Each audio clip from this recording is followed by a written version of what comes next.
લોકમત ન્યૂઝમાં આપનું સ્વાગત છે. ની આવનારી ચૂંટણીને લઈને રોયલ ગ્રુપે ચૂંટણી અધિકારી વરેશ સિન્હાને લેખિત રજૂઆત કરી છે. રોયલ ગ્રુપે હાલ નક્કી કરાયેલા ચૂંટણી સ્થળ સામે વાંધો ઉઠાવ્યો છે અને નિષ્પક્ષ તથા ભયમુક્ત વાતાવરણમાં ચૂંટણી યોજવાની માંગ કરી છે. રોયલ ગ્રુપના અગ્રણી મુજબ હાલનું ચૂંટણી સ્થળ કોન્ફ્લિક્ટ ઓફ ઇન્ટરેસ્ટ ધરાવે છે, કારણ કે સબ કમિટીની ઉમેદવાર તેજલબેન અમીન જ્યોતિ લિમિટેડના પ્રમોટર અને ઇન્વેસ્ટર છે, તેમજ ચૂંટણી સ્થળ પણ જ્યોતિ લિમિટેડનું જ છે. આ કારણે ફેર અને ટ્રાન્સપરન્ટ ચૂંટણી પ્રક્રિયા પર શંકા વ્યક્ત કરવામાં આવી છે. આ સાથે જ સભ્યોની લિસ્ટ ફોલ્ટી હોવાની ફરિયાદ પણ કરવામાં આવી છે. લિસ્ટમાં મૃત સભ્યોના નામો હજુ યથાવત છે, જ્યારે ફી ભરેલા કેટલાક સભ્યોના નામો લિસ્ટમાં સમાવિષ્ટ નથી, જેના કારણે બોગસ વોટિંગની શક્યતા હોવાનું જણાવાયું છે. રોયલ ગ્રુપે સંવિધાન મુજબ સભ્યોની સંપૂર્ણ અને સાચી લિસ્ટ વેબસાઇટ પર મૂકવાની અને દરેક ઉમેદવારને તેની નકલ આપવા માંગ કરી છે.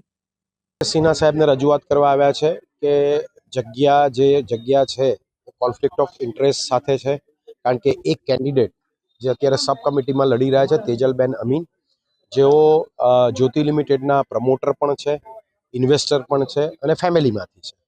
તદુપરાંત જે જગ્યા જે છે એ જ્યોતિ લિમિટેડની જ છે, એટલે ત્યાં આગળ એલેમ્બિકનો સ્ટાફ વોલેન્ટિયર તરીકે આવી ટ્રાન્સપરન્ટ અને ફેર જે પ્રોસેસ ઇલેક્શનનો થવો જોઈએ એ નથી થાય એવું અમને શંકા છે.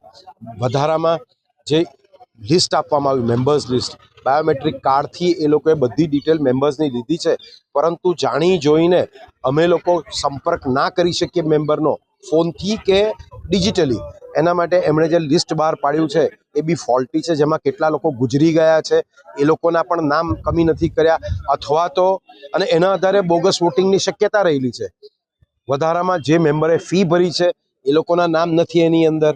એવા ઘણા વ્યક્તિઓ અમારી પાસે આવ્યા જેની ફી સ્વીકારવામાં આવી છે અને મેમ્બર્સ તરીકે એમનું નામ નથી આવતું.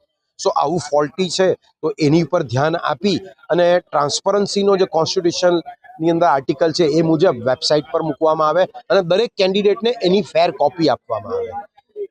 એની સાથે સાથે ઘણા બધા મુદ્દાઓ છે જે અમે વરેશ સિન્હાને પર્સનલી મળવા માંગીએ પણ વરેશ સિન્હા સાહેબ મળી નથી શકતા, તો આજે પહેલા ઈમેલ કર્યો, એનો કોઈ રિપ્લાય ન આવતા આજે રૂબરૂમાં મળવા આવ્યા છે. આજે પણ મળ્યા નથી, પણ બીસીના સત્તાધીશોની રાજરમત જે છે બોગસ વોટિંગ થઈને પોતે જીતે એના માટે એની રજૂઆત આજે વરેશ સિન્હાના જે ઓથોરાઇઝ પર્સન છે એમને મેં કરી છે. વરેશ સિન્હા સાહેબ આવશે ત્યારે અમે ફરીવાર મળીશું, એ અમારા ચોક્કસ.